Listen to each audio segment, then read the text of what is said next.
Agri-Traçabilité Québec, c'est un organisme sans but lucratif qui a été créé par le gouvernement et l'industrie, dont les producteurs agricoles, qui a pour but de protéger la santé animale et la santé humaine. Et sûrement que vous avez déjà vu ça sur les bêtes, les tags qui permettent d'identifier. Présentement, on suit les bovins, ovins, cervidés.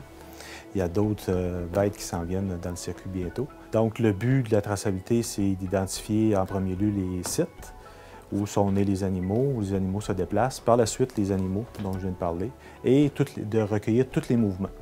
Donc, nous, notre travail, c'est vraiment de récupérer l'ensemble de ces informations-là à partir de la ferme d'origine et tous les mouvements pour s'assurer de retracer une bête s'il y a des maladies ou des problèmes au niveau de l'innocuité.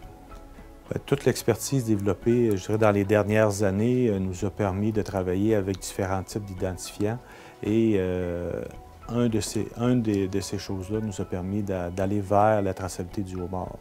La problématique ou ce qui était envisagé dans ce dossier-là, c'était d'identifier un homard qualité Québec et d'amener cet homard-là jusqu'à la poissonnerie ou jusqu'à l'épicerie avec les identifiants dessus pour que le consommateur soit en mesure, un, de reconnaître que c'est un produit québécois et deux, de trouver le pêcheur ou le lieu d'origine de la pêche de l'animal.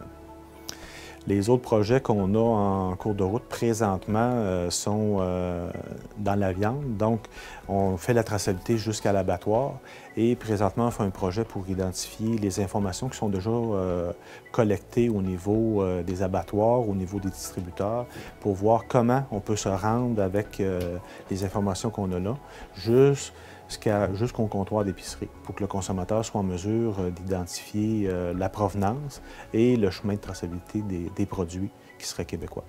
Dans le futur, on envisage travailler sur des projets qui vont amener la traçabilité jusqu'au consommateur. Donc, ce qu'on veut faire en premier lieu, c'est un projet au niveau des circuits courts où on va travailler avec tous les intervenants de la chaîne pour permettre au consommateur d'identifier directement à la tablette de l'épicerie, la ferme d'origine et tous les mouvements. Et là, ce qu'on envisage faire, c'est d'avoir des technologies avec des téléphones intelligents ou de mettre certains outils qui seront disponibles pour qu'un consommateur puisse mettre sur son téléphone et trouver facilement l'origine des produits et d'en suivre chaque déplacement.